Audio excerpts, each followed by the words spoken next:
नमस्कार। लीजिए प्रस्तुत है आज की कहानी जिसका नाम है कंचन। कंचन का बस एक ही जुनून था, सोना खरीदना। अपने खाने में कटौती करके, रहन सहन में कटौती करके, ज़रूरतों में कंजूसी करके वह हर माह पैसे बचा लेती थी और जाकर सोना खरीद लाती थी। उसका पति उसको बहुत डांटता था पर वह नहीं मानती थी। कपड़े वह कटपीस से खरीदती थी, स्वेटर वह ठंड खत्म होने लगती तब खरीदती थी, जूते चप्पल स्टॉक क्लियरेंस सेल में खरीदती थी, बर्तन भांडे जब मुफ्त की कोई स्कीम हो तब खरीदती थी, किराने का सामान खुला खरीदती थी, सब्जी शाम को खरीदती थी, दुकान बंद होने वाली हो तब, फल वह छठे व बचे खरीदती थी, साड़ियाँ सेकंड की खरीदती थी, बच्चों की कॉपी किताबें जो ट्रांसपोर्ट में फट गई हों या कुछ नुक्स हो वो खरीदती थी। दिन भर का खाना वह एक बार में ही बना लेती थी और इस तरह वह गैस की बचत करती थी। लाइट तब तक नहीं जलाती थी जब तक घर में पूरा अंधेरा न हो जाए। निकट के ही रिश्तेदारों की शादी बारात में जाती थी। बाकी लोगों के यहाँ जाने में उसे लगता था व्यवहार में दिए पैसे फिजूल खर्च हैं। न वह अपने बच्चों का जन्मदिन मनाती, न अपनी शादी की सालगिरह, न कभी छुट्टी मनाने जाती, न बच्चों को मनाने जाने देती। वह किसी भी तरह से या हर तरह से पैसा बचाती और जाकर सोना खरीद लेती। ऐसा नहीं था कि उसे आभूषणों का बहुत शौक हो, वह तो जाकर सोने की डली या सिक्का खरीद कर इकट्ठा करती जाती। धीरे धीरे उसने कई वर्षों में खूब सारा सोना इकट्ठा कर लिया। जब भी वह सोना खरीदती उसे एक अपूर्व शांति, अनुपम खुशी मिलती।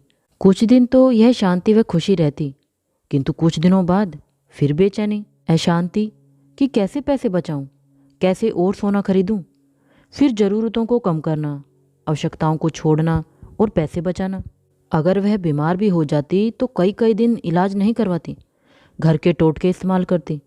अगर ठीक हो गई तो ठीक, अन्यथा डॉक्टर को तब तक नहीं दिखाती जब तक सोना न खरीद ले। सोना खरीदने के बाद जो पैसे बचते उनसे डॉक्टर को दिखाती, दवाई खरीदती। अगर डॉक्टर 5 दिन की दवाई लिखता तो 2 दिन की खरीदती। अगर 2 दिन में ठीक हो जाती तो फिर दवाई नहीं खरीदती। अगर नहीं ठीक होती तो फिर एक एक दिन की दवाई खरीद कर खाती। शायद ही उसने कभी पूरे 5 दिन दवाई खाई हो। बच्चे, पति सब उससे तंग थे। पति को फिर भी एक सुकून रहता कि वह पैसे नहीं उड़ाती और सोना खरीद कर उसकी संपत्ति बढ़ा रही है। किंतु बच्चों की ज़रूरतें पूरी न होने से भी चिड़चिड़ा जाते थे, लेकिन वे कुछ कर नहीं सकते थे क्योंकि वे मम्मी पापा पर निर्भर थे। एक बार कंचन के पति बीमार पड़ गए। कुछ तो वह घर के टोटके, घर का देसी इलाज करती रही। जब नहीं ठीक हुए तो मोहल्ले के नीम हकीम से दवाई ले आई, वो भी 2 दिन की। फिर धीरे धीरे इस तरह से दवाई कराते 10-15 दिन हो गए। एक दिन रात को अचानक उसके पति को झटके आने लगे। झटके देखकर घर में कोहराम मच गया। तुरंत उसे सरकारी अस्पताल लेकर गए। वहाँ डॉक्टर ने देखकर बताया कि इन्हें मस्तिष्क ज्वर हो गया है, तुरंत मेडिकल कॉलेज में भर्ती करें, शहर ले जाएं। यह सुनकर सब सिर पकड़कर बैठ गए। बच्चों को बीमारी सुनकर दुख लग रहा था, किंतु कंचन को लग रहा था कि अब पैसे खर्च हो जाएंगे। पैसे खर्च हो गए तो वह सोना नहीं खरीद पाएगी। इस बात ने उसे तनाव से भर दिया। उसका मन कुछ उधेड़-बुन में लग गया कि किस तरह से पैसे खर्च न हों जिससे वह सोना खरीद सके। डॉक्टर ने कहा तुरंत ले जाएं। अगर वह पति को तुरंत लेकर जाती तो उसे गाड़ी करनी पड़ती जिसमें 2-2.5 हज़ार का खर्च था। फिर मेडिकल कॉलेज में इलाज का खर्च अलग। उसने बच्चों से कहा कि पापा को कल सुबह शहर ले चलेंगे। वह मन ही मन कल्पना और प्रार्थना कर रही थी कि हो सकता है सुबह तक सब ठीक हो जाए। जीवन यथार्थ से चलता है, कल्पना से नहीं। प्रार्थना भी कर्म करने वालों की ही फलीभूत होती है, हाथ पर हाथ धरे रहने वालों की नहीं। रात में उसके पति की तबीयत और बिगड़ गई। ऐन मौके इमरजेंसी में गाड़ी मंगवानी पड़ी। सामान्यतः जहाँ 2 से 2.5 हज़ार रुपये लगते, वहाँ इमरजेंसी में 4,000 रुपये में गाड़ी तय हुई। जब पति को शहर ले जा रहे थे तब बीच रास्ते में एक झटका ऐसा आया कि वह तभी रुका जब प्राण पखेरु उड़ गए। घर लौटकर क्रियाक्रम के बाद 13वीं के खर्च के लिए कंचन ने सोने की डली निकाली। सोचा इसको बेचकर खर्च करके कुछ पैसा बचा लेंगे। किंतु कंचन को पहला झटका सुनार की दुकान पर लगा। जब सुनार ने कहा यह तो खोटा सोना है। कंचन तो सुनकर हैरान हो गई। वह दूसरे सुनार के यहाँ गई, उसने भी यही कहा। दूसरे सुनार ने कहा देखो यह डली काली भी पड़ गई है। यह सुनकर कंचन का रंग भी उड़ गया। वह बड़बड़ाने लगी कि बेचते वक्त तो सुनार ने कहा था कि यह शुद्ध सोना है। यह सुनकर सुनार हंसा और बोला, मैडम, आजकल कंचन कहाँ शुद्ध होता है। कंचन को लगा जैसे किसी ने उसका खून चूस लिया हो।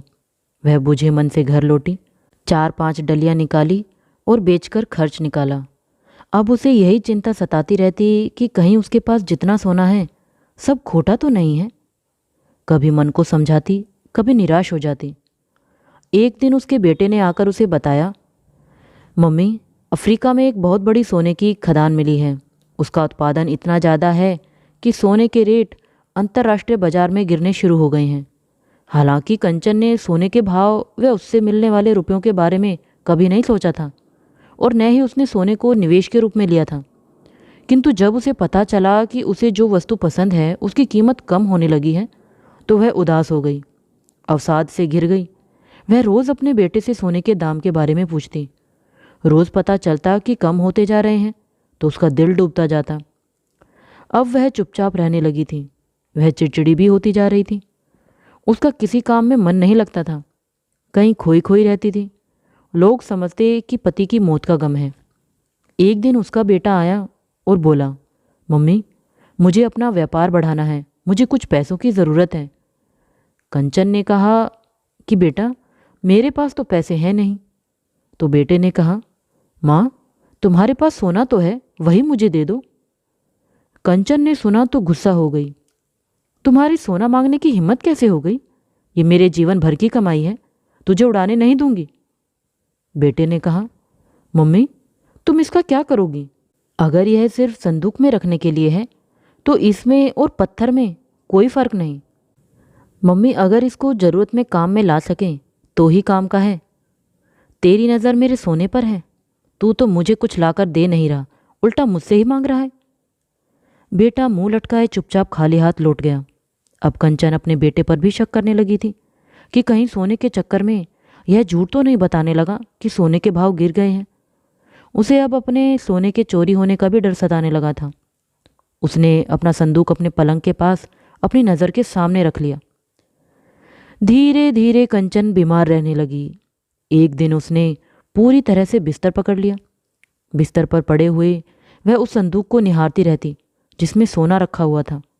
उसके बच्चे उसकी सेवा करते रहते, लेकिन उसको अब अंदर से खुशी नहीं लगती थी। एक आध सप्ताह में वह अपने बेटे से पूछ लेती थी कि सोने के दाम का क्या हुआ। जब पता चलता कि दाम गिरते जा रहे हैं तो उसकी सेहत और बिगड़ जाती। लेकिन उसको अभी लगता रहता कि काश काश वो और सोना खरीद सके।